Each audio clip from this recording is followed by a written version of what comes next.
दोस्तों नमस्ते प्रणाम। तो कैसे हैं आप लोग? आई होप आप सब बहुत अच्छे होंगे। दोस्तों चलिए आपको एक और कहानी सुनाते हैं। कहानी का शीर्षक है ढोंगी सियार। दोस्तों इससे पहले कि हम आपको कहानी सुनाएं, प्लीज आप हमारे चैनल को सब्सक्राइब करें और वीडियो को एक लाइक जरूर करें, जिससे हमें प्रोत्साहन मिलता है। दोस्तों तो चलिए शुरू करते हैं कहानी ढोंगी सियार। मिथिला के जंगलों में बहुत समय पहले एक सियार रहता था। वह बहुत आलसी था। पेट भरने के लिए खरगोशों व चूहों का पीछा करना, उनका शिकार करना उसे बड़ा भारी लगता था। शिकार करने में परिश्रम तो करना ही पड़ता है ना। दिमाग उसका शैतानी था। यही तिकड़म लगाता रहता था कि कैसे ऐसी जुगत लगाई जाए जिससे बिना हाथ पैर हिलाए भोजन मिलता रहे। खाया और सो गए। एक दिन उसी सोच में डूबा वह सियार एक झाड़ी में दुबका बैठा था। बाहर चूहों की टोली उछल कूद व भाग दौड़ करने में लगी थी। उनमें एक मोटा सा चूहा था जिसे दूसरे चूहे सरदार कहकर बुला रहे थे और उसका आदेश मान रहे थे। सियार उन्हें देखता रहा। उसके मुंह से लार टपकती रही। फिर उसके दिमाग में एक तरकीब आई। जब चूहे वहां से गए तो उसने दबे पांव उनका पीछा किया। कुछ ही दूर उन चूहों के बिल थे। सियार वापस लौटा। दूसरे दिन प्रातः ही वह उन चूहों के बिल के पास जाकर एक टांग पर खड़ा हो गया। उसका मुंह उगते ही सूरज की ओर था। आंखें बंद थी। चूहे बिलों से निकले तो सियार को उसकी अनोखी मुद्रा में खड़े देखकर वे बहुत चकित हुए। एक चूहे ने जरा सियार के निकट जाकर पूछा, सियार मामा तुम इस प्रकार एक टांग पर क्यों खड़े हो? सियार ने एक आंख खोलकर बोला, मूर्ख, तूने मेरे बारे में नहीं सुना कभी? मैं चारों टांगे नीचे टिका दूंगा तो धरती मेरा बोझ नहीं संभाल पाएगी। यह डोल जाएगी, साथ ही तुम सब नष्ट हो जाओगे। तुम्हारे ही कल्याण के लिए मुझे एक टांग पर खड़ा रहना पड़ता है। चूहे में खुसुर फुसुर हुई। वे सियार के निकट आकर खड़े हो गए। चूहों के सरदार ने कहा, हे महान सियार, हमें अपने बारे में कुछ बताइए। सियार ने ढोंग रचा, मैंने सैकड़ों वर्ष हिमालय पर्वत पर एक टांग पर खड़े होकर तपस्या की। मेरी तपस्या समाप्त होने पर एक टांग पर खड़े होकर मेरी तपस्या समाप्त होने पर सभी देवताओं ने मुझ पर फूलों की वर्षा की। भगवान ने प्रकट होकर कहा कि मेरे तप से मेरा भार इतना हो गया है कि मैं चारों पैर धरती पर रखूं तो धरती गिरती हुई ब्रह्मांड को फोड़कर दूसरी ओर निकल जाएगी। धरती मेरी कृपा पार ही टिकी हुई है।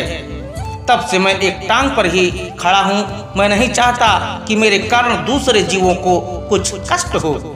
सारे चूहों का समूह महातपस्वी सियार के सामने हाथ जोड़कर खड़ा हो गया। एक चूहे ने पूछा, तपस्वी मामा, आपने अपना मुंह सूरज की ओर क्यों कर रखा है? सियार ने उत्तर दिया, सूर्य की पूजा के लिए। और आपका मुंह क्यों खुला है? दूसरे चूहे ने कहा, हवा खाने के लिए। मैं केवल हवा खाकर जिंदा रहता हूँ। मुझे खाना खाने की जरूरत नहीं पड़ती। मेरे तप का बल हवा को ही पेट के भांत भांत के पकवानों में बदल देता है। सियार बोला। उसकी इस बात को सुनकर चूहों पर जबरदस्त प्रभाव पड़ा। अब सियार की ओर से उनका सारा भय जाता रहा। वे उसके और निकट आ गए। अपनी बात का असर चूहों पर होता देख मक्कार सियार दिल ही दिल में खूब हंसा। अब एक टांग पर खड़ा रहता और चूहे उसके चारों ओर बैठकर ढोलक, मजीरे, खड़ताल और चिमटे लेकर उसके भजन गाते। सियारम सियारम भजनम भजनम भजनम। कीर्तन समाप्त होने के बाद चूहों की टोलियां भक्ति रस में डूबकर अपने बिलों में घुसने लगी थी तो सियार सबसे बाद में 3-4 चूहों को दबोच कर खा जाता।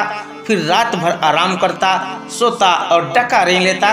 सुबह होते ही फिर वह चूहों के बिलों के पास आकर एक टांग पर खड़ा हो जाता और अपना नाटक चालू रखता। धीरे धीरे चूहों की संख्या कम होने लगी।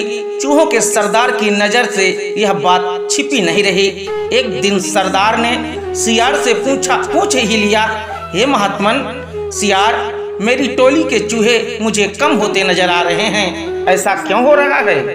सियार ने आशीर्वाद की मुद्रा में हाथ उठाया, हे चतुर मूषक, यह तो होना ही था। जो सच्चे मन से मेरी भक्ति करेगा वह सशरीर वैकुंठ को जाएगा।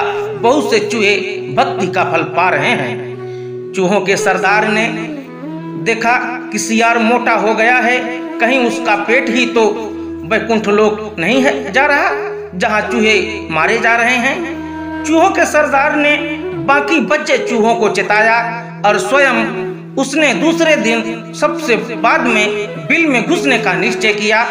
भजन समाप्त होने के बाद चूहे बिलों में घुसे। सियार ने सबसे अंत में चूहों को दबोचना चाहा। चूहों का सरदार पहले ही चौकन्ना था। वह दांव मारकर सियार के पंजे से बच गया। असलियत का पता चलते ही वह उछलकर सियार की गर्दन पर चढ़ गया और उसने बाकी चूहों को हमला करने के लिए कहा। साथ ही उसने अपने दांत सियार की गर्दन में गाड़ दिए। बाकी चूहे भी सियार पर झपटे और सबने कुछ ही देर में महात्मा सियार को कंकाल सियार बना दिया। केवल उसकी हड्डियों का पिंजर बचा रहा। दोस्तों, इस कहानी से हमें यह सीख मिलती है कि ढोंग कुछ ही दिन चलता है, फिर ढोंगी को अपनी करनी का फल मिलता ही है। अगर कहानी आपको अच्छी लगी हो तो इसे अपने दोस्तों के भी शेयर अवश्य करें। मिलते हैं कल एक नई कहानी के साथ। तब तक के लिए जय हिंद, जय भारत, वंदे मातरम।